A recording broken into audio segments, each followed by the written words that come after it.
إن الحمد لله نحمده ونستعينه ونستغفره ونعوذ بالله من شرور أنفسنا ومن سيئات أعمالنا من يهده الله فلا مضل له ومن يضلل فلا هادي له وأشهد أن لا إله إلا الله وحده لا شريك له وأشهد أن محمدا عبده ورسوله أما بعد فإن خير الحديث كتاب الله وخير الهدي هدي محمد صلى الله عليه وآله وسلم وشر الأمور محدثاتها وكل محدثة بدعة وكل بدعة ضلالة وكل ضلالة في النار. أعوذ بالله السميع العليم من الشيطان الرجيم من همزه ونفخه ونفثه. بسم الله الرحمن الرحيم. رب اشرح لي صدري ويسر لي امري واحلل عقدة من لساني يفقهوا قولي. بسم الله الرحمن الرحيم. ان الله وملائكته يصلون على النبي يا ايها الذين آمنوا صلوا عليه وسلموا تسليما. اللهم صل على محمد وعلى آل محمد كما صليت على ابراهيم وعلى آل ابراهيم انك حميد مجيد. اللهم بارك على محمد وعلى آل محمد كما باركت على إبراهيم وعلى آل إبراهيم إنك حميد مجيد. اللهم ربنا آتنا في الدنيا حسنة وفي الآخرة حسنة وقنا عذاب النار. ربنا آتنا من لدنك رحمة وهيئ لنا من أمرنا رشدا. لا إله إلا أنت سبحانك إني كنت من الظالمين. حسبنا الله ونعم الوكيل ولا حول ولا قوة الا بالله العلی العظیم. آمین. الحمدللہ آج 11 مارچ 2018 کو سنڈے کے دن قرآن کلاس نمبر 286 میں ہم انشاءاللہ تعالی سورہ صاد جو مکی سورت ہے اس کو شروع کرنے جا رہے ہیں. چونکہ یہ مکی سورت ہے تو مکی سورت کے جو مضامین ہیں وہ آپ کو پتہ ہے کہ اسپیسیفکلی عقیدہ توحید سے ریلیٹڈ ہوتے ہیں اور ساتھ ہی ساتھ انبیاء کرام علیہ السلام کے واقعات بھی اس میں رپورٹ ہوتے ہیں جن کے ذریعے عقائد کی اصلاح ہوتی ہے. تو اس سورت کے اندر بھی شروع میں ہمارے محبوب صلی اللہ علیہ وآلہ وسلم کے جو مخالفین ہیں جو آپ صلی اللہ علیہ وآلہ وسلم کی دعوت کو دبانا چاہتے تھے ان کے اگینسٹ اللہ تعالیٰ نے اپنے محبوب صلی اللہ علیہ وآلہ وسلم کی حوصلہ افزائی کی ہے اور کافروں کو جواب دیے ہیں. اور پھر ثبوت کے طور پر اپنے ایک محبوب پیغمبر سیدنا داود علی نبینا وعلیہ الصلاۃ والسلام کا ذکر خیر کیا ہے کہ ان کو بھی بنی اسرائیل نے جو ان کے اپنے ہی خاندان کے لوگ تھے باوجود اس کے کہ وہ ان کے خاندان کے تھے اور ان میں پیغمبر بنا کر مبعوث کیے گئے انہوں نے ان کے خلاف کیسے سکینڈل جو ہیں وہ گھڑے خصوصاً ان کی شخصیت کے پوائنٹ آف ویو سے سیکس کے کانٹیکسٹ میں ان کے اوپر جھوٹے الزامات لگائے. اور اسی طریقے سے سیدنا سلیمان علیہ السلام کا ذکر ہوگا اور اس کے بعد حضرت ایوب علی نبینا وعلیہ الصلاۃ والسلام کا ذکر خیر ہوگا اور اس کے بعد یہ سورت جو ہے وہ کنکلوڈ ہو جائے گی. یہ سورت کوئی اتنی لمبی نہیں ہے، ٹوٹل اس کی 88 آیات ہیں. اور ایوب علیہ السلام کے ذکر خیر کے بعد آخر میں قصہ آدم اور ابلیس بھی ڈیٹیل کے ساتھ یہاں پر ذکر ہوگا، اسی پہ سورت کنکلوڈ ہوگی. قصہ آدم اور ابلیس جو ہے وہ قرآن حکیم میں 7 دفعہ آیا ہے اور ان میں سے بھی جہاں پر ڈیٹیل کے ساتھ ذکر ہوا ان میں سے ایک سورہ صاد ہے اور بڑی اہم ترین آخری آیات ہیں اس کی. وہ انشاءاللہ تعالی ہم اگلی دفعہ کور کریں گے. آج کوشش کریں گے کہ پہلی 40 آیات اس حوالے سے کور ہو جائیں. قرآن پاک کھول لیجئے اپنے سورہ صاد پارہ نمبر 23 اور سٹارٹ سے. اعوذ باللہ من الشیطان الرجیم. بسم اللہ الرحمن الرحیم. صاد یہ حروف مقطعات ہیں جو اللہ اور اس کے محبوب صلی اللہ علیہ وآلہ وسلم کے درمیان ایک آپ سمجھ لیں کمیونیکیشن کے کوڈ ورڈز ہیں جن کی تفصیلات امت کو نہیں بتائے گی اور نہ یہ کوئی ایسی چیز تھی کہ جس کی وجہ سے کوئی قرآن حکیم کی تعلیمات میں کوئی نقص پڑ جاتا کہ اگر ان کے مطالب نہ بتائے جاتے. یعنی یہ متشابہات میں سے ہیں جو سورہ آل عمران کی آیت نمبر 7 میں ہے، یہ محکمات میں سے نہیں ہے. والقرآن ذی الذکر، قسم ہے قرآن پاک کی جو کہ سراپا نصیحت ہے۔ قرآن حکیم اللہ تعالیٰ نے نصیحت کے لیے آسان کیا ہے، اور نصیحت ہی ایک عام آدمی کی ضرورت ہے۔ اور سورہ القمر میں 4 دفعہ یہ بات ریپیٹ ہوئی، وَلَقَدْ يَسَّرْنَا الْقُرْآنَ لِلذِّكْرِ فَهَلْ مِن مُدَّكِرٍ، ہم نے قرآن حکیم کو نصیحت حاصل کرنے کے لیے آسان کر دیا ہے کوئی نصیحت حاصل کرنے والا؟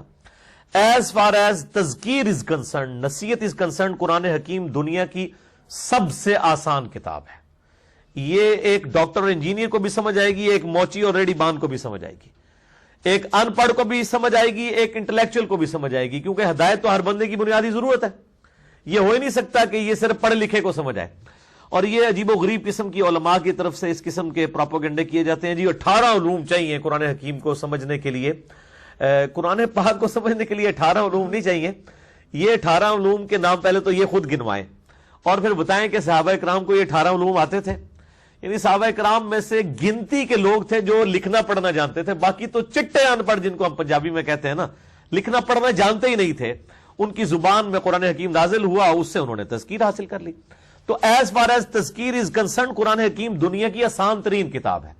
ہاں تفصیلات میں جائیں جو عام بندے کی ضرورت نہیں، صرف انٹرسٹ والے لوگوں کی ضرورت ہے، وہ تو قرآن حکیم میں 1000 کے قریب آیات جو ہے وہ سائنٹیفک فیکٹس کے اوپر ہیں، اسٹرانومی کی فیلڈ سے ریلیٹڈ، بایولوجی کی فیلڈ سے ریلیٹڈ، باٹنی کی فیلڈ سے، ایمبریولوجی کی فیلڈ سے، یہ تمام فیلڈز، یہ تو معذرت کے ساتھ ہمارے علماء کو بھی نہیں آتی۔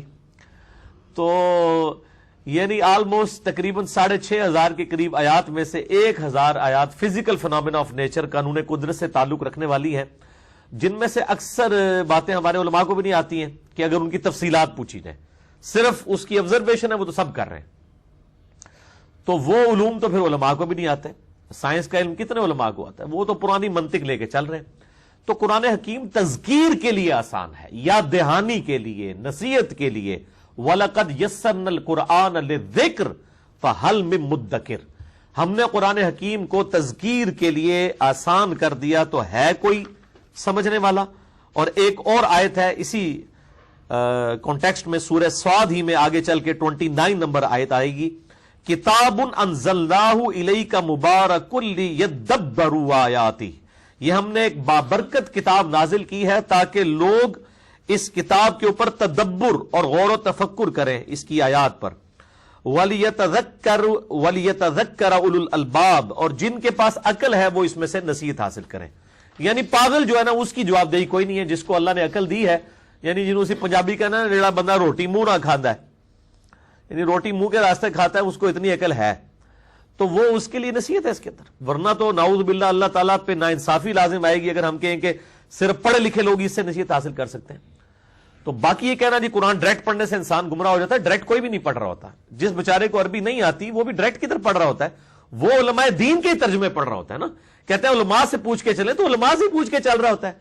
جب ایک بریلوی احمد بریلوی صاحب کا ترجمہ کھول کے پڑھ رہا ہوتا ہے، وہ کب سے خود قرآن پڑھ رہا ہوتا ہے؟ وہ تو احمد بریلوی صاحب سے پڑھ رہا ہوتا ہے، جنہوں نے اس کی زبان میں، جس طرح کے ان پڑھ صحابہ کی زبان میں قرآن عربی میں نازل ہوا، اسی طریقے سے آج کی ان پڑھ عوام جو صرف اردو پڑھ سکتی ہے، ان کی زبان کے اندر اگر احمد بریلوی صاحب نے بریلویوں کے لیے ترجمہ کر دیا، اشرف تھانوی صاحب نے دیوبندیوں کے لیے کر دیا، اور جونا گڑھی صاحب نے اہل حدیث کے لیے کر دیا، سید فرمان علی شاہ صاحب نے جو ہے وہ اہل تشیع کے لیے کر دیا، یا عام مسلمانوں کے لیے مولانا مودودی نے یا مولانا فتح محمد جلندری صاحب نے کر دیا، تو وہ تو بالکل ان کی زبان میں ان کو ترجمہ کر دیا۔ اب اس کو مزید ڈیٹیل میں تو جانے کی ضرورت نہیں۔ نصیحت حاصل کرنے کے لیے قرآن حکیم جو ہے وہ بہت آسان کتاب ہے، اور یہ ہے ہی، اس کا جو مین ٹاپک ہے ہی نصیحت ہے۔ اِنَّا نَحْنُ نَزَّلْنَا الذِّكْرَ وَإِنَّا لَهُ لَحَافِظُونَ، سورۃ الحجر آیت نمبر 9۔ اس الذکر یعنی یاد دہانی، نصیحت والی کتاب کو ہم نے نازل کیا اور ہم ہی اس کی حفاظت کرنے والے ہیں۔ بہرحال اس کانٹیکسٹ میں میرے 2 لیکچرز بڑے اہم ہیں۔ مسئلہ نمبر 1 ہے امام الانبیاء کی دعوت قرآن صلی اللہ علیہ وآلہ وسلم، اسی پہ میرا ریسرچ پیپر نمبر 4 بھی ہے، امام الانبیاء کی دعوت قرآن، آپ اہل سنت پاک.com سے ڈاؤن لوڈ کر سکتے ہیں۔ اور دوسرا میرا لیکچر مسئلہ نمبر 170، 170 نمبر مسئلہ ہے، قرآن حکیم کے ترجموں کے اعتبار سے جو علماء دھوکہ دیتے ہیں کہ جی لوگوں نے ترجمے چینج کر دیے، میں نے فزیکلی HD کیمرے میں دکھایا ہے کہ ترجموں میں کوئی فرق نہیں ہے. البتہ جب ایک زبان کو دوسری زبان میں ٹرانسلیٹ کیا جاتا ہے تو الفاظ کے چناؤ میں فرق آ جاتا ہے, اور وہ آبویس ہے. آپ 10 MA پاس انگلش بٹھا لیں جن کو اردو بھی آتی ہو, اور ایک انگلش میں مضمون دیں ان کو کہ اس کا اردو میں ترجمہ کر دیں, تو کیا 100% وہ 10 کے 10 لوگ ایک جیسے الفاظ کے چناؤ کے ساتھ ترجمہ کریں گے؟ نہیں. لیکن مفہوم ایک ہی ہوگا. یہ نہیں ہوگا کہ بسم اللہ الرحمن الرحیم کا ترجمہ ایک جو ہے وہ کر رہا ہو اللہ کے نام سے شروع اور دوسرا کر رہا ہو شیطان کے نام سے شروع. یہ تو نہیں کر رہا ہوگا. ہاں یہ ہو سکتا ہے کوئی ترجمہ کر دے اللہ کے نام سے شروع, کوئی کہہ دے شروع کرتا ہوں اللہ کے نام سے, کوئی کہہ دے شروع اللہ کے نام سے. سب نے اللہ کے نام سے شروع کیا. تو بیسیکلی یہ علماء جو اس حوالے سے لوگوں کو قرآن سے دور رکھتے ہیں, یہ بہت بڑی دشمنی کر رہے ہیں قرآن حکیم کے ساتھ. یعنی بجائے سولوشن اینڈ پہ آنے کے پرابلم اینڈ پہ کھڑے ہوئے ہیں. یعنی یہ تو کافروں کے کرنے کے کام ہے. یعنی آج اگر ہمیں کوئی یہودی عیسائی آ کے یہ بات کرے کہ قرآن ڈائریکٹ نہ پڑھنا گمراہ ہو جاؤ گے, ہم کہیں گے تو واقعی یہودی اور کافر ہے اس لیے اس قسم کی باتیں کر رہا ہے. لیکن یہ جو یہودی نما مسلمانوں کے لبادے اوڑے ہوئے لوگ جو ممبروں پہ چڑھ کے لوگوں کو کہہ رہے ہیں قرآن ڈائریکٹ نہ پڑھنا گمراہ ہو جاؤ گے, بخاری شریف ڈائریکٹ نہ پڑھنا گمراہ ہو جاؤ گے, اب ان لوگوں کی چونکہ شکلیں مسلمانوں والی ہیں, کام یہ یہودیوں سے بھی بدتر کر رہے ہیں اور ہم ان کی باتوں کے اوپر یقین کر رہے ہیں. حالانکہ ہونا چاہیے تھا کہ ہم ان کو بالکل چٹا جواب دیتے ہیں کہ خدا کے لیے اسلام کے ساتھ یہ دشمنی نہ کرو. یہ تو کافروں کے کرنوں کے کام ہے کہ وہ لوگوں کو یہ مشورے دیں کہ قرآن و حدیث ڈائریکٹ نہ پڑھو. یعنی تم مسلمان ہو کے بجائے پڑھانے کے لوگوں کو یہ کہنا شروع کر رہے ہو, اور پھر کہتے ہیں نہیں ہم تو کہتے ہیں تفسیر کے ساتھ پڑھو. پڑھاؤ نا یار.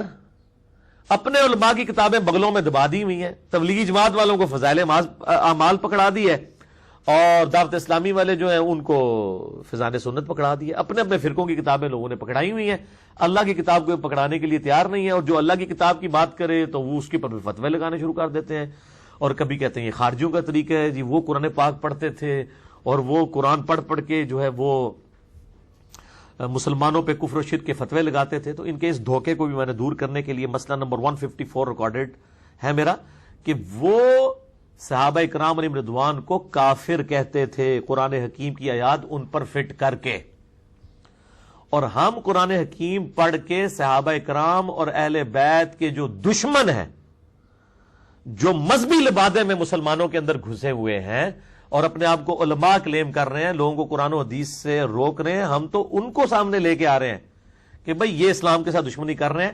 صحابہ اکرام اور اہل بیت کی تعلیمات پر عمل کرو. مسئلہ نمبر 154, قرآن حکیم کی آیات جو ہے وہ کافروں کے بارے میں نازل ہوئی, نہیں جی یہ تو مسلمانوں کے بارے میں نازل ہوئی, یہ کافروں والی آیات مسلمانوں پہ نہیں لگا سکتے. اس قسم کے جتنے دھوکے ہیں میں نے اس حوالے سے اس میں ایڈریس کیے ہیں.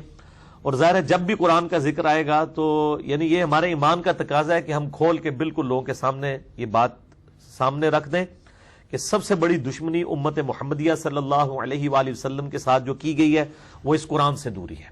یہ ابھی تو لوگوں کو نہیں بات سمجھ آ رہی, لیکن یہ مرنے کے بعد فوراً سمجھ آ جائے گی. سورۃ الفرقان کی آیت نمبر 30 ہے کہ قیامت والے دن نبی صلی اللہ علیہ وآلہ وسلم شکایت کریں گے, وقال الرسول یا رب ان قوم اتخذوا هذا القرآن مہجورا, اور نبی صلی اللہ علیہ وآلہ وسلم شکایت کریں گے کہ اللہ میری قوم نے قرآن کو پیٹ کے پیچھے ڈال دیا تھا. یعنی انہوں نے اپنی اپنی کتابیں پکڑ لی تھی اور پھر یہ باتیں کرتے ہیں. وہ کہتے ہیں جی وہ دیکھیں جی ہمارے بزرگوں نے بھی جو کتابیں لکھی ہیں وہ بھی قرآن و حدیث کا نچوڑ ہی نکال کے آپ کے سامنے رکھا ہے. میں کہتا ہوں نہیں, قرآن و حدیث کا نچوڑ نہیں نکالا, نچوڑ دیا ہے قرآن و حدیث کو. یعنی اس کو نچوڑ کے سائڈ پہ پھینک دیا, اور جو پھونک تھا نا وہ آپ کے ہاتھوں میں پکڑا دیا ہے. یعنی قرآن و سنت کی جو تعلیمات ہیں, کیا ان کی بزرگوں کی کتابوں میں وہ تعلیمات, وہ توحید موجود ہے؟ اگر یہ سمجھتے ہیں, یہ تو سورۃ الفاتحہ کا ٹیسٹ نہیں توحید کے حوالے سے پاس کر سکتے. یہ تو صحیح بخاری اور صحیح مسلم سے کھول کے اپنی پبلک کو جمعے کے خطبے میں نماز کا طریقہ نہیں بتا سکتے. بخاری مسلم تو چھوڑ دیں, شیخ عبد القادر جیلانی المتوفا 561 ہجری, جن کو غوث پاک کہتے ہیں اور ان کے نام کے اوپر 11ویں پکا پکا کے مسجدوں میں کھائی جاتی ہیں, ان کی کتاب غنیت الطالبین جو مارکیٹ میں خود انہوں نے چھاپی ہوئی ہے, بریلویوں نے بھی, دیوبندیوں نے بھی, اہل حدیث نے بھی, اس میں سے نماز کا جو چیپٹر ہے وہ شروع میں موجود ہے. نماز کا طریقہ پبلک کو کھول کے نہیں بتا سکتے کہ اس دفعہ تو ہم 11ویں کے چاول کھا رہے ہیں, انشاءاللہ اگلے مہینے 11ویں کی جگہ ہم ایک دفعہ 11ویں والے کے طریقے کے اوپر سنت کے مطابق نماز پڑھیں گے. اور وہ 11ویں والے کا اپنا ذاتی طریقہ نہیں ہے, وہ کوئی صحابی تو نہیں, نہ کوئی تابعی ہے, نہ کوئی تبع تابعی ہے, وہ تو 500 سال بعد ایک شخصیت آئی ہے, شیخ عبد القادر جیلانی المتوفا 561 ہجری. انہوں نے بھی نماز کا طریقہ بخاری اور مسلم سے لکھا ہے. یعنی پرائمری کتابیں تو ہماری وہ ہیں جو ہم نے یہ سامنے رکھی ہوئی ہیں, لیکن ہمارے علماء کے شوکیسوں میں یہ کتابیں پڑھی ہوئی ہیں. پڑھی ہوئی کوئی نہیں ہے, پڑھی ہوئی ہیں گرد آلود, پڑھی ہوئی نہیں ہے, اور جو کوئی پڑھتا ہے اس کے اوپر فتوے لگانا شروع کر دیتا ہے. تو قرآن حکیم ہماری ٹیکسٹ بک ہے. قرآن حکیم میں کیٹاگوریکل مینشن ہوا سورہ الانعام کے اندر. یہ مجھے ریسرچ پیپر نمبر 4 ذرا پکڑائیے گا عثمان بھائی, اسی کے اوپر میں نے مسئلہ نمبر 1 ریکارڈ کرایا, اور ریسرچ پیپر نمبر 4 میں نے صرف 4 پیجز کے اندر اس کا نام میں نے رکھا ہے امام الانبیاء کی دعوت قرآن. یعنی نبی صلی اللہ علیہ وآلہ وسلم کی یہ دعوت قرآن ہے, میری ذاتی نہیں ہے. اور اس کو میں نے ڈیڈکٹ کیا ہے سورۃ الانعام کی آیت نمبر 19 سے. اعوذ باللہ من الشیطان الرجیم, بسم اللہ الرحمن الرحیم, وَأُوحِيَ إِلَيَّ هَذَا الْقُرْآنُ لِأُنذِرَكُم بِهِ وَمَن بَلَغَ. اے محبوب صلی اللہ علیہ وآلہ وسلم فرما دیجئے قرآن میری طرف اس لیے وحی کیا گیا تاکہ اس قرآن کے ذریعے میں تم تک بھی بات پہنچا دوں اور ہر اس شخص تک جس تک یہ دعوت پہنچ جائے. اسی لیے میں نے اس پیپر کا نام رکھا ہے امام الانبیاء کی دعوت قرآن. صرف 4 پیجز کے اوپر 50 آیات سے قرآن حکیم کی دعوت کا خلاصہ, قرآن حکیم کی امپورٹنس کیا ہے اس حوالے سے. یعنی اس پہ میں نے کئی ٹاپکس کور کر دیے صرف 4 پیجز کے اندر. جسے شوق ہے تو مسئلہ نمبر 1 میرا دیکھے, اس کو میں نے مسئلہ نمبر 1 اسی لیے قرار دیا. اور یہ ریسرچ پیپر بھی پڑھ لیا جائے, یہ 4 پیجز ہے صرف. یعنی وہ یہ آپ کو ریسرچ پیپر جتنے بھی یہاں 50-60 کے قریب لوگ بیٹھے ہیں, ان کو اینڈ پہ جتنے ریسرچ پیپر ملتے ہیں ان میں سے ایک ہی ریسرچ پیپر بھی آپ کو مل جائے گا. اور مسئلہ نمبر 1 اور مسئلہ نمبر 170 یہ 2 میرے یعنی زندگی کے ایسٹس ہیں جو میں نے اس حوالے سے ریکارڈ کروائے ہیں تاکہ اس امت کو بتایا جائے کہ آپ کی ٹیکسٹ بک صرف قرآن ہے. یعنی لوگ جو ہیں وہ مطلب دوسری کتابوں کو لے کے چل رہے ہوتے ہیں. میں تو یہاں تک کہتا ہوں کہ حدیث کی کتابیں بھی ہماری ریفرنس کتابیں ہیں, ہماری ٹیکسٹ بک صرف قرآن ہے. درس قرآن ہی ہونا چاہیے, حدیثیں اس کے ذیل میں بیان ہونی چاہیے. میں تو درس حدیث, درس فقہ, درس تصوف کسی کے بھی حق میں نہیں ہوں. صرف درس قرآن دے, اس کے ذیل میں آپ صحیح الاسناد حدیث بھی بیان کریں اور جو صحیح سند کے ساتھ واقعات ہیں ضرور بیان کریں. لیکن ٹیکسٹ بک جو نبی علیہ السلام دے کے گئے امت کو, وَأُوحِيَ إِلَيَّ هَذَا الْقُرْآنُ لِأُنذِرَكُم بِهِ وَمَن بَلَغَ. اے محبوب صلی اللہ علیہ وآلہ وسلم فرما دیجئے قرآن میری طرف اس لیے وحی کیا تاکہ اس کے ذریعے میں تم تک بھی تذکیر کروں, نصیحت کروں, ڈر سناؤں, اور جس تک بھی یہ کتاب پہنچ جائے وہ بھی اسی کتاب کے ذریعے لوگوں کو تبلیغ کرے. یہی نبی صلی اللہ علیہ وآلہ وسلم کا انسٹرومنٹ آف دعوت ہے. الحمدللہ. وَلِلَّذِينَ كَفَرُوا فِي عِزَّةٍ وَشِقَاقٍ. لیکن کافر جو ہیں وہ نبی صلی اللہ علیہ وآلہ وسلم کی اس دعوت قرآن کے مقابلے پر مخالفت میں اور تکبر میں اتر آئے ہیں. کم مخلقنا من قبلہم من قرن. کتنی ہی امتیں ایسی تھیں جو اس سے پہلے ہلاک کر دی گئیں, یعنی جنہوں نے اپنے وقت کے پیغمبر کی بات نہیں سنی, اللہ نے ان امتوں کو ہلاک کر دیا. فنادوا ولاۃ حین مناص. پس وہ فریاد کرنے لگے اور اس وقت ان کے نکلنے کا کوئی اور راستہ نہیں تھا. یعنی جب اللہ کا عذاب آ جاتا ہے, عذاب استیصال, تو پھر کوئی بچنے کی راہ نہیں ہوتی. وَعَجِبُوا أَن جَاءَهُم مُنذِرٌ مِّنْهُمْ. اور یہ کفار مکہ اس بات پر تعجب کرتے ہیں کہ انہی میں سے ایک ڈر سنانے والا تشریف لے کر آیا. وَقَالَ الْكَافِرُونَ هَذَا سَاحِرٌ كَذَّابٌ. اور کافر کہنے لگے نعوذ باللہ من ذالک, یہ تو جادوگر ہے اور جھوٹا شخص ہے. نعوذ باللہ. اب دیکھیں کہ پیغمبر جن کے پیچھے اللہ کی سپورٹ ہوتی ہے ان کو بھی ان کے زمانے کے لوگ قبول نہیں کرتے. تو ہم تو پیغمبروں کے ڈاکیوں کے ڈاکیوں کے ڈاکی ہیں. اگر ہماری مخالفت کوئی کرتا ہے تو کوئی ٹینشن والی بات نہیں ہے. وقت کا پیغمبر جس کے پیچھے اللہ کھڑا ہوتا ہے, جس کو اللہ نے اس کام کے لیے مبعوث کیا ہوتا ہے, جس کو ایک لمحے کے لیے بھی یہ شک نہیں ہوتا کہ وہ جھوٹا ہے, اس کو اپنی سچائی پہ یقین ہوتا ہے, اس کے باوجود کافر اس کی مخالفت پہ اتر آتے ہیں. تو اللہ تعالیٰ ہمارا یہ کہہ رہے ہیں کافر, اور ساتھ کافر یہ اعتراض کرتے ہیں اجعل الآلہۃ الہا واحدا. کیا اس نے اتنے خداؤں کے مقابلے پہ ایک ہی خدا بنا دیا؟ ہم تو اتنے خداؤں کو ماننے والے, ہم تو اتنے بزرگوں کے ماننے والے, یہ تو ایک ہی خدا کی بات کرتے ہیں. آج بھی یہی ہے, ہم جب ایک پیغمبر کی بات کرتے ہیں, ایک امام کی بات کرتے ہیں, وہ کہتے ہیں جو اتنے بزرگ, اتنے امام, ہم کہتے ہیں ان کی آپ عزت ضرور کریں, لیکن قطعی امام اسے مانیں کہ جسے اللہ نے آپ کا امام بنا کے دنیا میں مبعوث کیا. ما ضل صاحبکم وما غوا. تمہارے نبی نہ کبھی بہکے ہیں نہ کبھی بیرا چلے ہیں. آپ کے تو کسی بھی بڑے سے بڑے شخص کے بارے میں ہم یہ دعویٰ نہیں کر سکتے کہ اس سے کبھی غلطی نہ ہو. تو یہ کافر کہتے تھے اس نے اتنے خداؤں کا ایک خدا کر دیا. اور میں اس کو کہتا ہوں آج کے دور میں پلس میں یہ چیز ایڈ بھی ہوگی کہ اتنے اماموں اور اتنے بزرگوں کا ایک ہی بزرگ، اور وہ امام اعظم محمد رسول اللہ صلی اللہ علیہ وآلہ وسلم کی مبارک ذات. ان ھذا لشیء عجاب، یہ تو بڑی ہی عجیب و غریب قسم کی دعوت ہے. وانطلق الملأ منهم ان امشوا واصبروا علی آلہتکم، اور کفار مکہ کے سردار جب نبی علیہ السلام سے روگردانی کر کے آپ کی مجلس سے اٹھ کے جاتے ہیں تو وہ کہتے ہیں سارے نکلو ادھر سے اور جمے رہو اپنے انہی آلہہ، انہی بتوں کے اوپر، اپنے بزرگوں کو نہیں چھوڑنا، جتنے لگے ہوتے ہی لگے رہنا. یہ پنجابی میں کہتے ہیں جدھر آؤ دماغ بند رکھے تھے بند ہی رکھیو، بالکل ادھی گل نہیں سننی. وہ جو سورہ حمیم السجدہ میں سورہ فصلت بھی اسے کہتے ہیں آتا ہے نا، وقال الذين كفروا لا تسمعوا لهذا القرآن والغوا فيه لعلكم تغلبون. کافر کہتے ہیں کہ جب قرآن پڑھا جائے اس کو نہ سنا کرو بلکہ شور مچا دیا کرو اس میں تاکہ تم غالب آ جاؤ.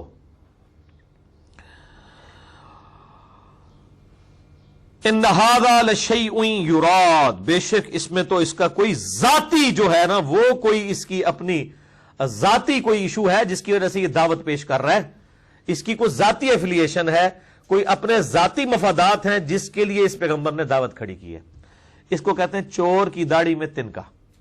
چونکہ وہ سردار جو تھے انہوں نے وہ جو بت گھڑے ہوئے تھے وہ انہوں نے اپنے ذاتی مقاصد کے لیے پارٹی بازی کی ہوئی تھی.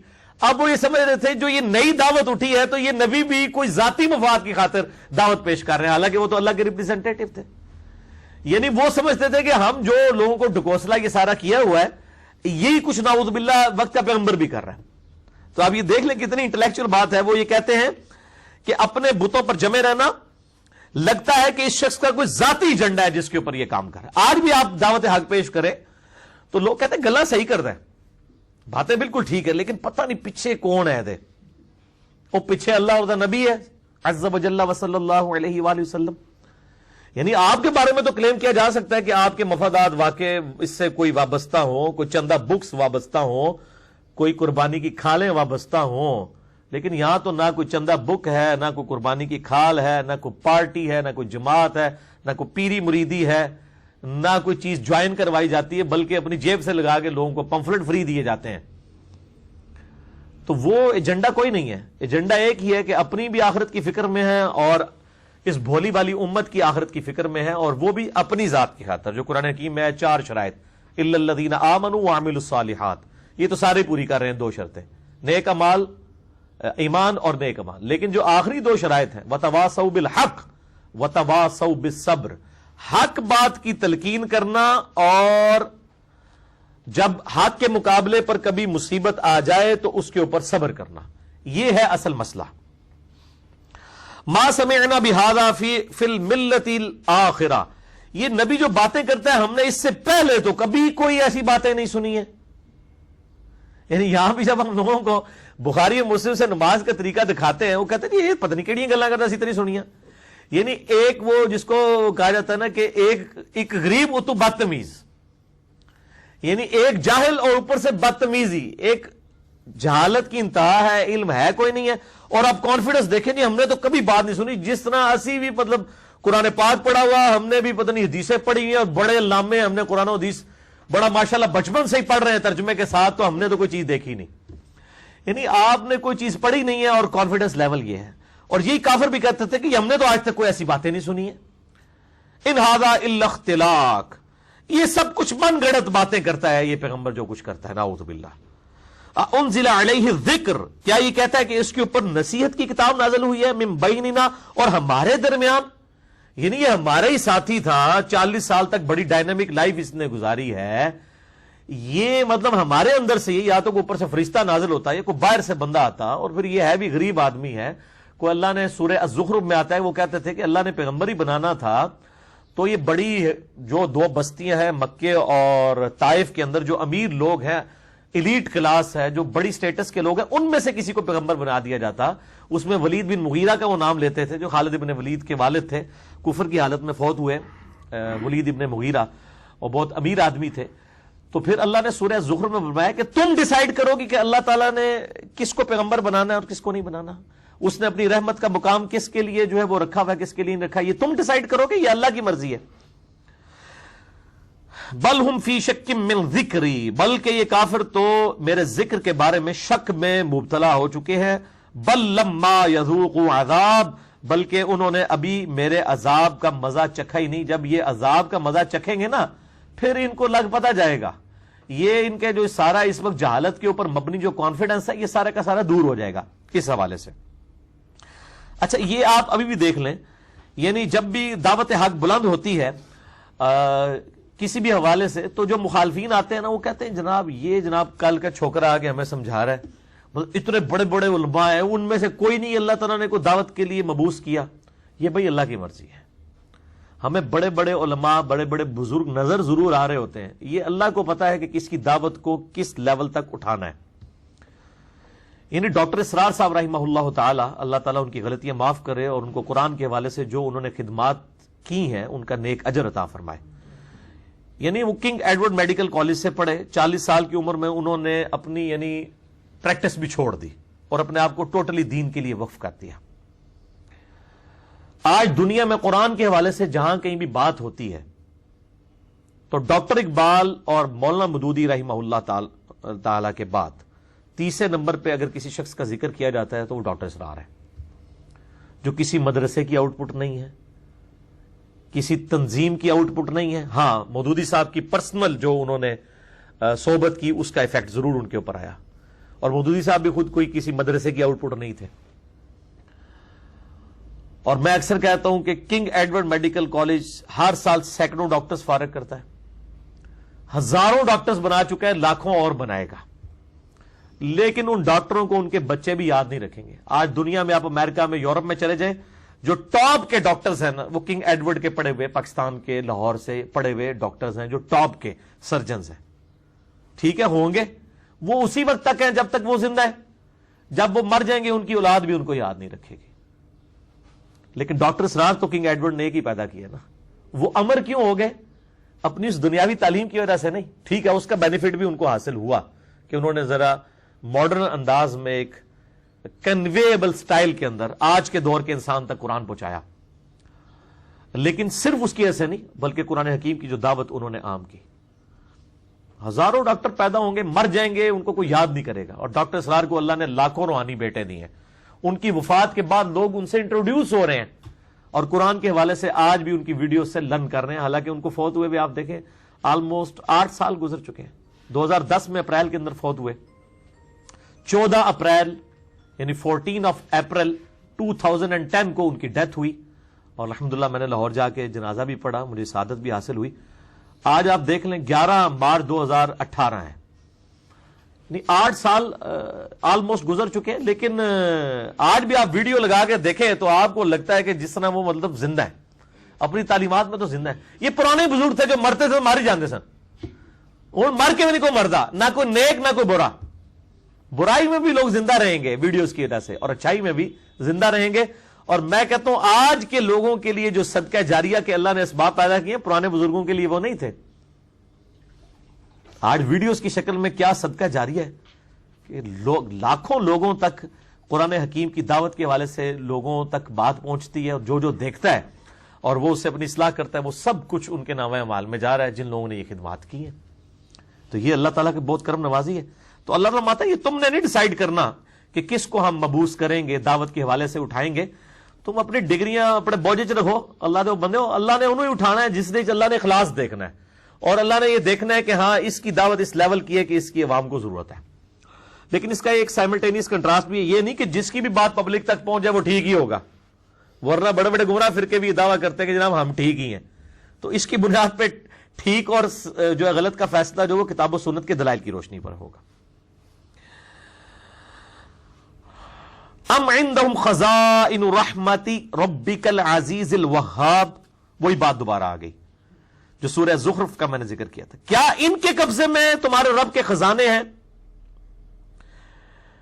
جو کہ رحمت والا ہے اور عطا فرمانے والا ہے؟ یعنی یہ ڈیسائیڈ کریں گے کہ کس کو پیغمبر ہونا چاہیے کس کو نہیں ہونا چاہیے۔ ام لہم ملک السماوات والارض، کیا ان کے پاس سلطنت ہے آسمانوں اور زمین کی، وما بینہما، اور جو کچھ اس کے درمیان ہے، یعنی پوری کائنات کے مالک کیا یہ ہے؟ اگر یہ سمجھتے ہیں یہ کائنات کے مالک ہیں، فل یرتقوا فی الاسباب، تو آسمان کی راہوں پہ ذرا چڑھ کے دکھائیں. جندم ما ہنالک مہزوم من الاحزاب، یہ بھی ان کافروں کے لشکروں میں سے ایک لشکر ہے. جس طرح آخری یعنی ان سے پہلے انبیاء کرام کے مقابلے پہ کچھ لشکر کھڑے ہوئے اور وہ ذلیل و خوار کر دیے گئے، ان کفار کا لشکر بھی ذلیل و خوار کر دیا جائے گا جو ہمارے محبوب صلی اللہ علیہ وآلہ وسلم کی مخالفت پہ کھڑے ہیں. اور آپ دیکھ لیں کیسے ذلیل و خوار ہوئے. یعنی غزوہ بدر کے اندر 1000 کا لشکر لے کے آئے وہ، اور مقابلے پہ 313 صحابہ کرام جانثار جن کے پاس اسلحہ بھی پورا نہیں تھا. 70 سردار قریش مکہ کے جنگجو قتل ہوئے اور 70 جو ہیں وہ قیدی بنائے گئے. ان کے لیے تو یہ بہت بڑی سمجھ لیں ذلت تھی دنیا کی زندگی کے اندر. اور اس سے پہلے ہی پریڈکشن کی جا رہی ہے مکی دور کے اندر، کذبت قبلہم قوم نوح وعاد وفرعون ذو الاوتاد. اس سے پہلے بھی آپ صلی اللہ علیہ وآلہ وسلم کی اس قوم سے پہلے نوح علیہ السلام اور کی قوم نے، اور قوم عاد نے جو ہود علیہ السلام کی قوم تھی، اور فرعون نے جو کہ میخوں والا فرعون تھا، یعنی وہ شہر فتح کرتا تھا اپنی یعنی کامیابی کے جھنڈے گاڑنے والا.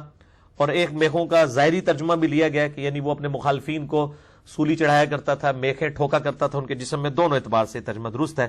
وثمود، اور صالح علیہ السلام کی قوم سمود. وقوم لوط، اور لوط علیہ السلام کی قوم. واصحاب الایکہ، اور ایکہ کے لوگ جو تھے. اولئک الاحزاب، یہ سارے گروہ ہیں جو اس سے پہلے گزر چکے ہیں، اور یہ سب کے سب گروہ جو ہیں وہ اپنے وقت کے پیغمبروں کی مخالفت کرنے کی وجہ سے تباہ و برباد کر دیے گئے. یعنی ان کو بھی پیغمبروں کے مقابلے پر کوئی نفع حاصل نہیں ہوا. اللہ تبارک و تعالی نے اپنے پیغمبروں کی اور اہل ایمان کی مدد فرمائی اور ان کے مخالفین کو تباہ و برباد کر دیا. ان کل الا کذب الرسل، ان سب نے رسولوں کو جھٹایا. فحق کا عقاب، تو ان پر لازم ہو گیا ہمارا عذاب.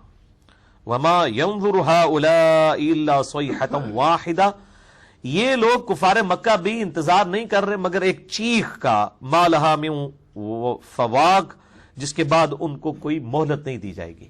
یعنی یہ بھی اس انتظار میں ہے کہ ان کے اوپر اللہ کی طرف سے عذاب ہے. بل اس دفعہ عذاب کے اعتبار سے اللہ کی سنت ڈیفرنٹ ہوئی. اگلے انبیاء کی قوموں کو اللہ تعالیٰ نے چنگھاڑ کے ذریعے، سمندری طوفان کے ذریعے، آسمان سے پتھروں کی بارش کے ذریعے مختلف طریقوں سے ہلاک کیا. لیکن ہمارے محبوب صلی اللہ علیہ وآلہ وسلم کے کیس میں عذاب استحصال جو ہے وہ آیا صحابہ کرام کی تلواروں کے ذریعے. یعنی تلواریں مسلط کر دی گئیں. اور یعنی یہ جہاد اور قتال کا کانسیپٹ اس امت میں عذاب استحصال کی شکل میں. اسی لیے میں کہتا ہوں یار چھوڑ دیں اس کو، میں آپ کی وجہ سے متوجہ ہوتا ہوں. کر دیا ٹھیک ہے ایک دفعہ. مسئلہ نمبر 85 ہے قرآن اور قتال ہمارے محبوب صلی اللہ علیہ وآلہ وسلم کی دو خصوصیات. یعنی ہمارے نبی علیہ السلام کو جو اللہ نے معجزہ دیا ہے وہ بھی ٹینجیبل فارم میں فزیکل فینومینا آف نیچر کو توڑنے والا نہیں جس کی بنیاد پہ دعوے نبوت ہو، بلکہ قرآن کا معجزہ ہے. اور آپ کے کیس میں عذاب استحصال بھی جو آیا ہے وہ بھی ڈیفرنٹ ہے. صحابہ کرام کی تلواروں کے ذریعے سے رومن امپائر اور پرشین امپائر کو تباہ و برباد کیا گیا. تو اللہ تعالیٰ فرما رہا ہے کہ یہ عذاب ان کے اوپر آئے گا، ان کو مہلت نہیں دی جائے گی. وَقَالُوا رَبَّنَا عَجِّلْ لَنَا قِطَّنَا قَبْلَ يَوْمِ الْحِسَابِ، اور یہ کہتے ہیں ہمارے رب ہمارے لیے ذرا حساب و کتاب میں جلدی کر دے، یوم قیامت سے پہلے ہی ہمارا حساب و کتاب کر دے. یعنی آپ کانفیڈنس لیول دیکھیں، یعنی بدماشی کی انتہا دیکھیں کہ یہ لوگ بجائے یہ کہ رجوع کرنے کے یعنی وقت کے پیغمبر کے ذریعے اللہ کو چیلنج کر رہے ہیں کہ یا اللہ اگر تو نے عذاب بھیجنا ہے تو بھیج. نعوذ باللہ من ذالک. اصبر علی ما یقولون، اے محبوب صلی اللہ علیہ وآلہ وسلم صبر کیجئے جو کچھ یہ کہتے ہیں.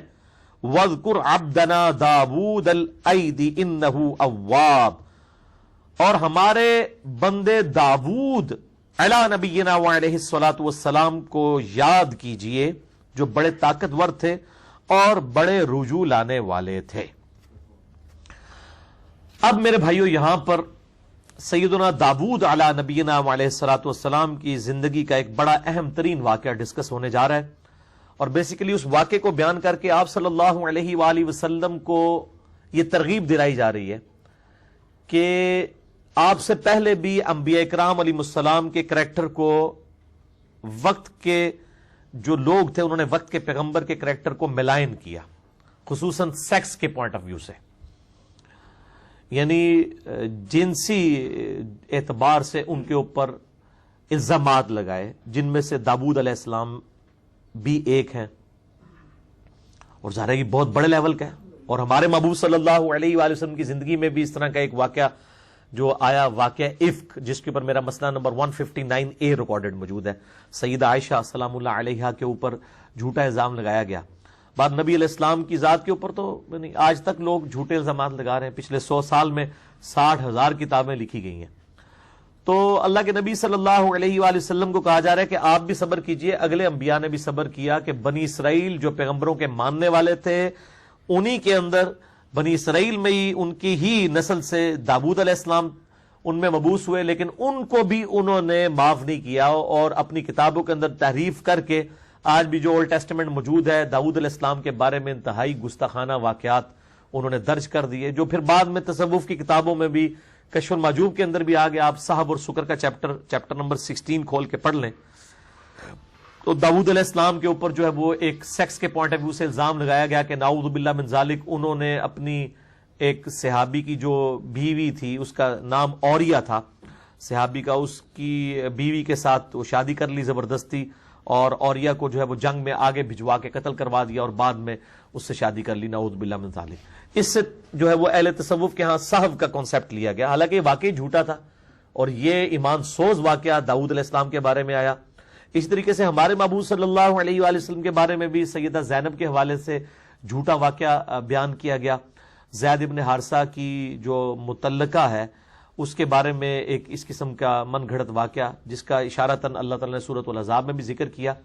یہ دونوں واقعات کا میں نے پوسٹ مارٹم آلریڈی کر دیا ہے، اور وہ لیکچر الحمدللہ ہزاروں لوگوں کی اصلاح کا سبب بنا، اور اس کو ریکارڈنگ کو بھی تقریباً 6 سال گزر چکے ہیں۔ مسئلہ نمبر 71B، انڈیا اور پاکستان کے بزرگوں کی 19 گستاخانہ عبارات کا تحقیقی جائزہ، جس میں میں نے ان دونوں واقعات کا پوسٹ مارٹم کیا ہے، جسے شوق ہو تو وہ ضرور دیکھیں۔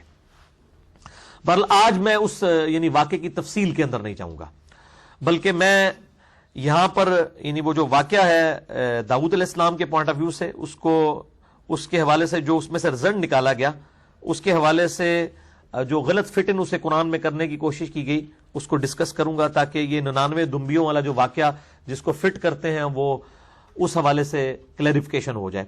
اور داؤد علیہ السلام کے اوپر جو جھوٹے الزامات لگائے گئے اور آج بھی وہ تورات کے اندر موجود ہیں، اور باقی پھر اسرائیلی روایات کے ذریعے مسلمانوں کے ہاں بھی وہ عام ہوئے، بالکل جھوٹے واقعات ہیں۔ اور اس حوالے سے لوگ بھی مجھے کہتے ہیں آپ جی انبیاء کرام علیہ السلام کے اوپر بیان کریں۔ انبیاء کے اوپر کیا بیان کریں؟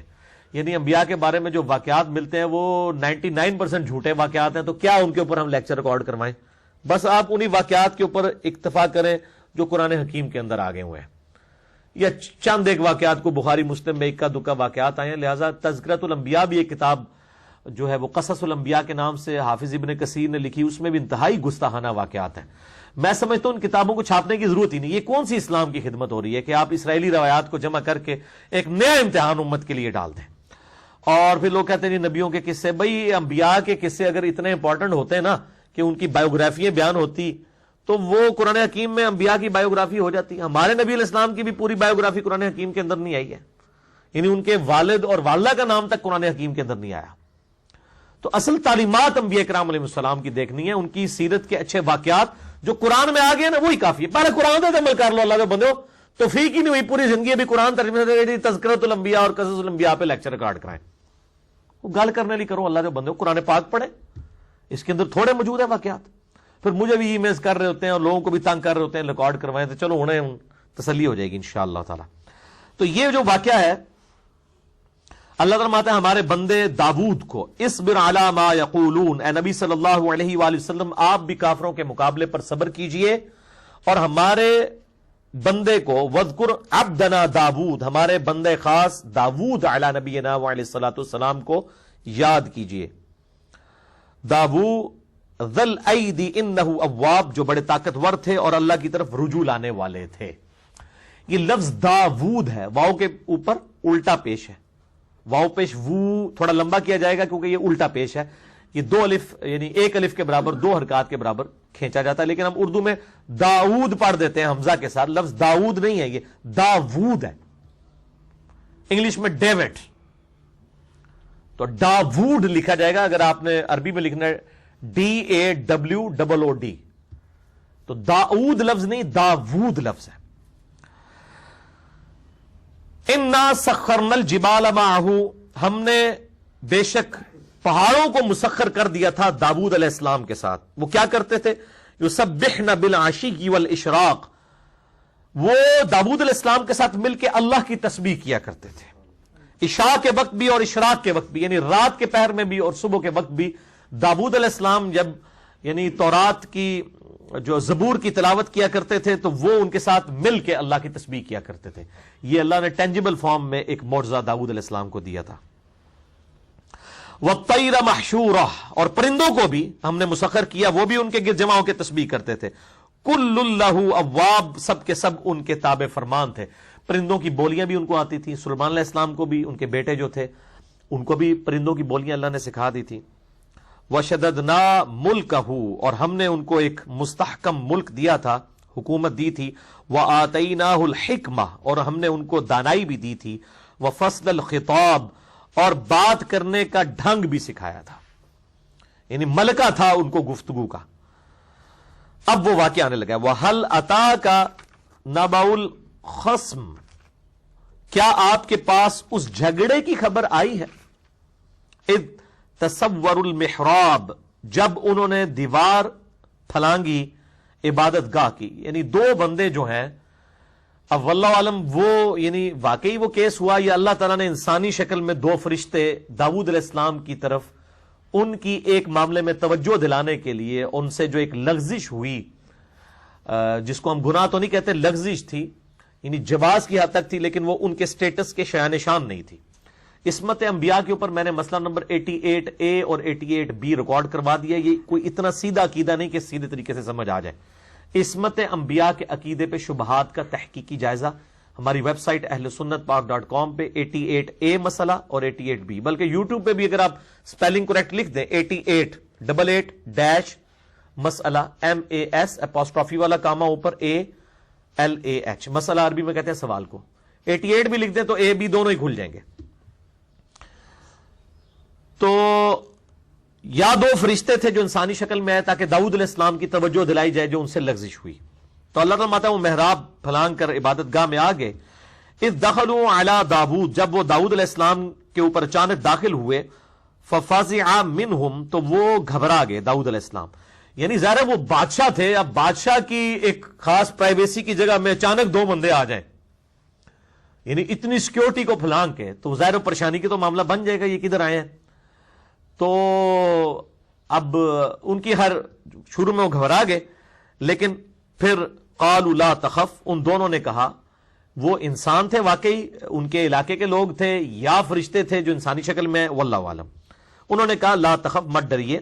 خصمان بغا بعضنا علی بعض، ہم جو ہیں آپس میں 2 فریقوں کا جھگڑا آپ کے پاس لے کے آئے ہیں جو بعض کے ساتھ زیادتی کر رہا ہے.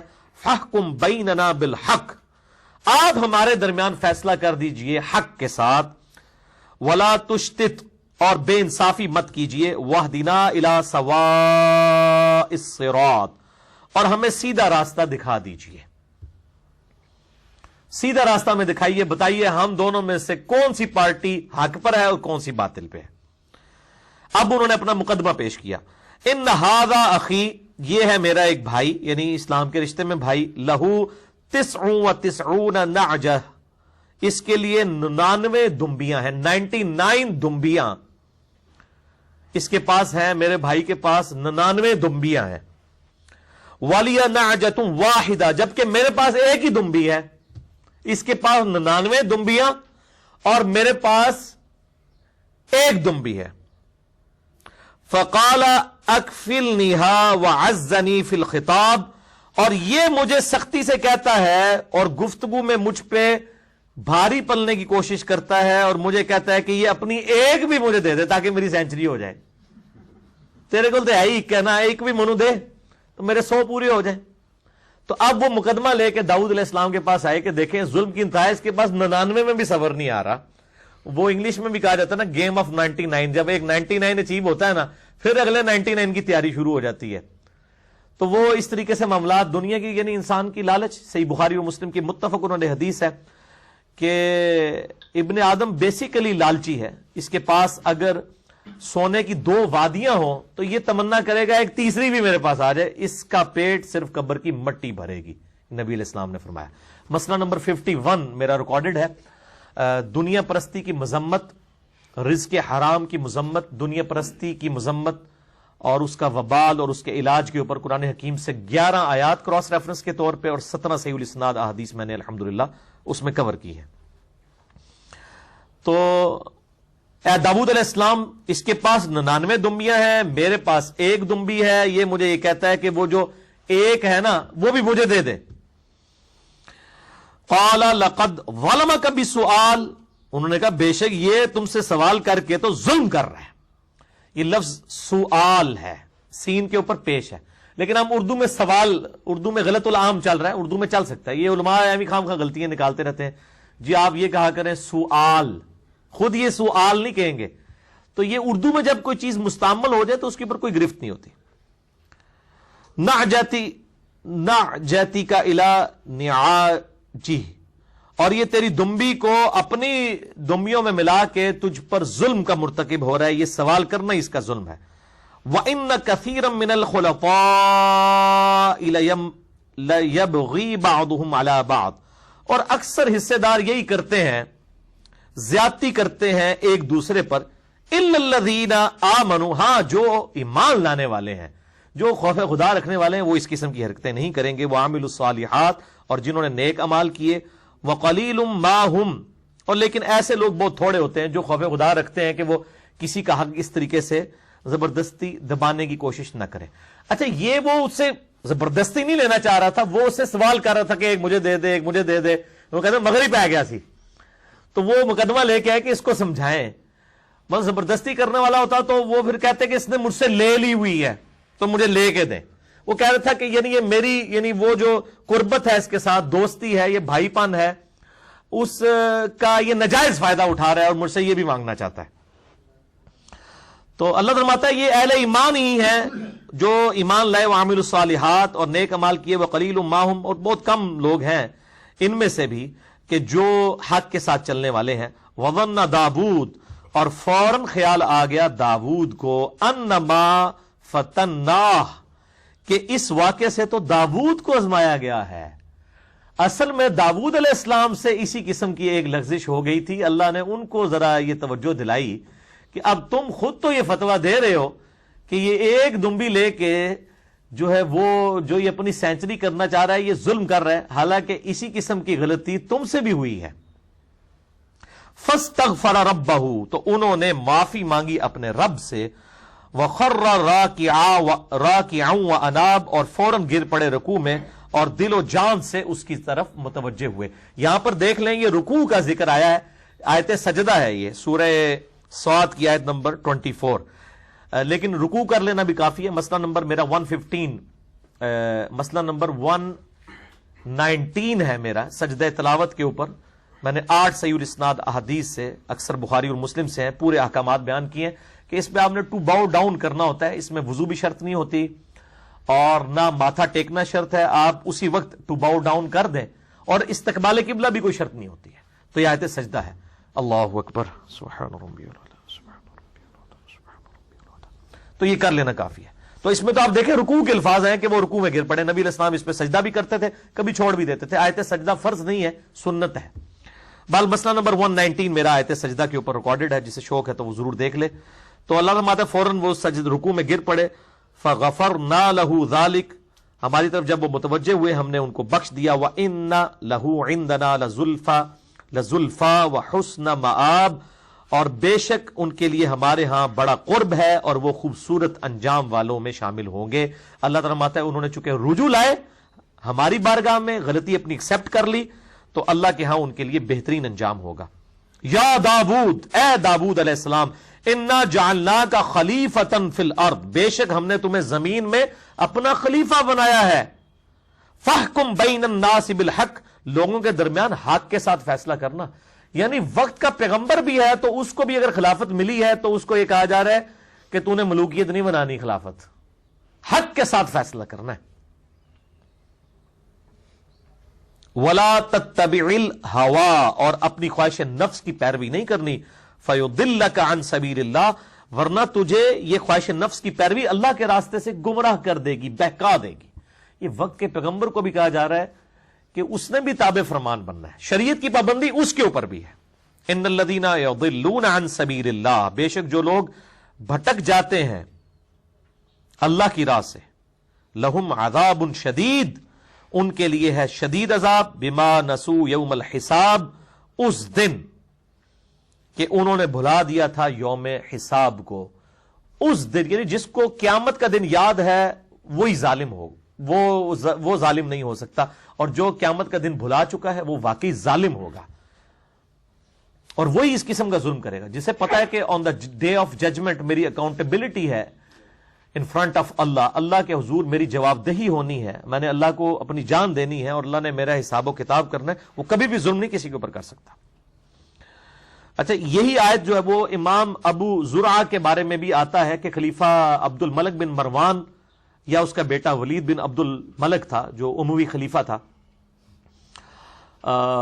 اس نے یعنی امام ابو زرعہ کو جب اپنے دربار میں پایا تو کہا کہ میں نے تو علماء سے، یعنی علماء سے مراد علماء کرائم، مجرم علماء، علماء پرائم، عزت والے علماء، یا علماء کرام نہیں، علماء کرائم، انگلش والا کرائم. میں نے تو علماء سے سنا ہے کہ جب اللہ تعالیٰ کسی کو خلافت دے دیتا ہے، کسی کو بادشاہ بنا دیتا ہے، تو پھر اس کی صرف نیکیاں لکھی جاتی ہیں اور اس کی برائیاں نہیں لکھی جاتی، کیونکہ اس کو اللہ تعالیٰ بہت بڑا مرتبہ دے دیتا ہے. تو وہ امام ابو زرعہ جو ہیں وہ اہل حق علماء میں سے تھے. انہوں نے کہا انا للہ و انا الیہ راجعون، امیر المومنین یہ آپ کو کس نے غلط پٹی پڑھا دی ہے؟ آپ تو شاہی کوئی نہیں ہے. اللہ نے تو داؤد علیہ السلام کو قرآن حکیم میں جو اللہ کے پیغمبر تھے ان کو بھی کہا، اور یہ آیت پہ امام ابو زرعہ نے تلاوت کی کہ حضرت داؤد علیہ السلام کو اللہ تعالیٰ نے فرمایا یا داؤد انا جعلناک خلیفہ، یا داؤد ہم نے تجھے خلیفہ بنایا فی الارض، زمین میں، فاحکم بین الناس بالحق، لوگوں کے درمیان دیکھنا انصاف کے ساتھ فیصلہ کرنا، ولا تتبع الہوا، اور اپنے خواہش نفس کی پیروی نہ کرنا، فیضلک عن سبیل اللہ، ورنہ تو بھی یا داؤد گمراہ ہو جائے گا اللہ کے راستے سے. ان الذین یضلون عن سبیل اللہ، بے شک جو لوگ اللہ کے راستے سے گمراہ ہو جاتے ہیں، لہم عذاب شدید، ان کے لیے شدید عذاب ہے، بما نسوا یوم الحساب، بسبب اس کے کہ انہوں نے بھلا دیا تھا قیامت کے دن کی جواب دہی کو. تو داؤد علیہ السلام کو اللہ تعالیٰ فرما رہا ہے اگر آپ نے انصاف نہ کیا تو آپ خلیفہ ہونے کے باوجود، اللہ کے پیغمبر ہونے کے باوجود گمراہی کے راستے پر ہوں گے. تو خلیفہ صاحب تسی کیڑی کھیت دی مولی ہو، تسی تے ہے بھی ملک ہو، خلیفہ تے ہے ہی کوئی نہیں ہو، ملوک ہو، آل امیہ میں سے تھے. یعنی یہ آپ سمجھ لیں کہ یزید کے بعد جو ہے وہ مروان بنا، اور مروان کے بعد پھر اس کا بیٹا مروان، اور پھر اس کے 4 بیٹے کے بعد دیگرے جو ہیں وہ خلیفہ بنے. یہ میں اس یعنی آپ کو تابعین کے دور کی بات کر رہا ہوں. تو اس طریقے سے لوگوں نے بڑے عجیب و غریب قسم کے یعنی واقعات لوگوں میں مشہور کر دیے ہوئے ہیں. وما خلقنا السماء والارض وما بينهما باطلا، اور ہم نے نہیں پیدا کیا آسمانوں اور زمین کو اور جو کچھ ان کے درمیان ہے بے فائدہ. یعنی یہ پرپس فل کریشن ہے. انسان اللہ تعالیٰ کی بڑی سیریس کریشن ہے، یہ کسی مقصد کے لیے پیدا ہوئی ہے. جو کچھ اللہ نے کائنات میں بنایا مقصد ہے اس کا، اور انسان کا بھی مقصد ہے. وما خلقت الجن والانس الا لیعبدون، ہم نے جن اور انس کو نہیں پیدا کیا مگر اپنی عبادت کے لیے. ابھی حال ہی میں نے بڑے عرصے سے ایک ادھار تھا، لوگ کہتے تھے فکر آخرت کے اوپر کوئی لیکچر ریکارڈ کروائیں. میں نے بڑے لیکچر ریکارڈ کروائے. مسئلہ نمبر 120 بھی میرا فکر آخرت کے اوپر ہے، مسئلہ نمبر 77 بھی ہے، 78 بھی ہے. لیکن اب جو میں نے مسئلہ نمبر 196، یہ 8 مارچ 2018 کو ہی جمعرات والے دن ایک میت کی سوگ کے اوپر الحمدللہ 200-250 لوگ موجود تھے، وہاں پہ ریکارڈ کروایا ہے. میں سمجھتا ہوں میں نے اس کو 3 دفعہ خود سنا ہے. کسی کی اصلاح کے لیے وہ ایک لیکچر کافی ہے. آلموسٹ تقریباً 55 منٹ کا وہ لیکچر ہے. مسئلہ نمبر 196 ہماری ویب سائٹ ahlsunnatpark.com پر، اور یوٹیوب پہ بھی میرے نام پہ جو چینل ہے انجینئر محمد علی مرزا، اس پہ آپ کو مل جائے گا. آپ ویسے بھی یوٹیوب کی اپنی سرچ میں بھی 196 مسئلہ MAS اپوسٹرافی والا کامہ جو اوپر لگتا ہے ALAH لکھیں تو وہ کھل جائے گا. اس کا عنوان ہے کاش میں دنیا میں واپس جا سکتا. سورہ السجدہ کی 11 آیات کی روشنی میں آیت نمبر 12 سے 22 تک انتہائی رکت انگیز اور آخرت کے پوائنٹ آف ویو سے اصلاح کے لیے بہترین لیکچر ہے، مسئلہ نمبر 196. وہ آپ ضرور سنیں کہ انسان کتنی سیریس کریشن ہے اور اس کے ساتھ کیا ہونے والا ہے. ذالک ظن الذین کفروا، یہ تو ان لوگوں کا گمان ہے جو کہ اللہ کے منکر ہیں، جو اللہ کو یا تو عملاً نہیں مان رہے یا عقیدے میں نہیں. یعنی مسلمانوں میں سے بھی اکثر لوگ عملاً تو کافر ہیں. صحیح مسلم میں 246 نمبر حدیث ہے کہ بندے کے کفر اور اسلام کے درمیان فرق ہی نماز ہے، چاہے کوئی عملاً کافر ہے چاہے عقیدے میں کافر ہے. یہ ان لوگوں کا گمان ہے. کیا گمان؟ کہ یہ سارے کچھ فضول ہی ہے، اللہ نے اینڈ تے بخشی دینا جی سارے نو، یہ شغل میلہ لایا اللہ نے. نعوذ باللہ. فویل للذین کفروا من النار، پس بربادی ہے نہ شکروں کے لیے، چاہے کوئی عملی کافر ہے یا عقیدے میں کافر ہے. عملی کافر مسلمانوں میں سے بھی ہو سکتا ہے، اور عقیدے والے کافر وہ ہیں جن کو ہم کافر سمجھتے ہیں، ان کے لیے ہے بربادی اور دوزخ کی آگ. اب نجعل الذین آمنوا وعملوا الصالحات کالمفسدین فی الارض، کیا ہم جو لوگ ایمان لے کر آئے اور نیک اعمال کرنے والے لوگ ہیں ان کو فسادیوں کے برابر کر دیں گے؟ یعنی دنیا کا بھی بادشاہ کبھی بھی اپنے ماننے والوں کو نہ ماننے والوں کو برابر نہیں کرتا. اللہ جو اس کائنات کا بادشاہ ہے وہ اپنے نافرمانوں کو اور اپنے فرمانبردار تابع فرمان لوگوں کو کیسے برابر کر دے گا؟ وہ تو ویسے ہی عدل کرنے والا ہے. ام نجعل المتقین کالفجار، کیا یہ چاہتے ہیں کہ ہم پرہیزگار لوگوں کو فاجروں اور فاسقوں اور گنہگاروں کے برابر کرتے؟ نہیں، ایسا نہیں ہو سکتا. جو اللہ کے تابع فرمان ہے انہی کے لیے جنت ہے، اور جو اللہ کے نافرمان ہے ان کے لیے پھر اللہ تعالی کی طرف سے سخت عذاب ہے. یہ بڑا کریٹیکل ایشو ہے.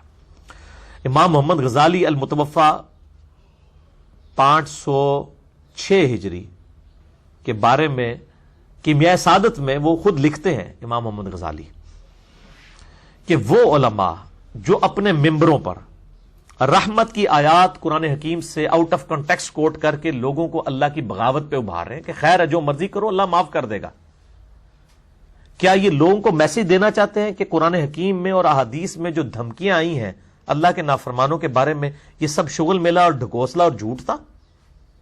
یہ میسج دینا چاہتے ہیں. اور پھر وہ ساتھ لکھتے ہیں کہ یہ لوگ واجب القتل ہیں ایسے علماء جو اس قسم کی آیات پڑھ کے لوگوں کو اللہ سے غافل کر رہے ہیں.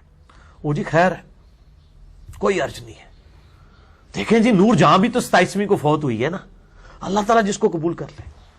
یعنی آپ دیکھ لیں اس قسم کے وائزین کس طرح پبلک میں عام ہے اور کس قسم کی باتیں لوگوں کو یعنی ابھار رہے ہیں اللہ کی نافرمانی کے اوپر. بھئی اللہ تعالیٰ اپنے معاملات میں بہت سخت ہے، بالکل کنو کاٹ لو، اللہ نہ کسی دی رشتہ داری نہیں ہے.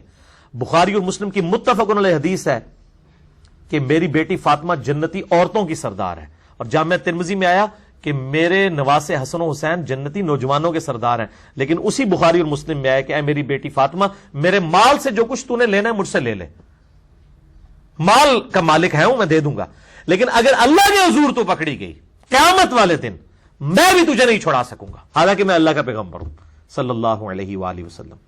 تو یہ آپ کو تو کہا جا رہا تھا، ہمیں سنایا جا رہا تھا کہ یہ نہ کہنا جی نسبت ہی کام آ جائے گی، اللہ جو کچھ بھی ہے تیرے محبوب کی امت سے ہیں یہ نسبت ہی کام آ جائے صلی اللہ علیہ وآلہ وسلم.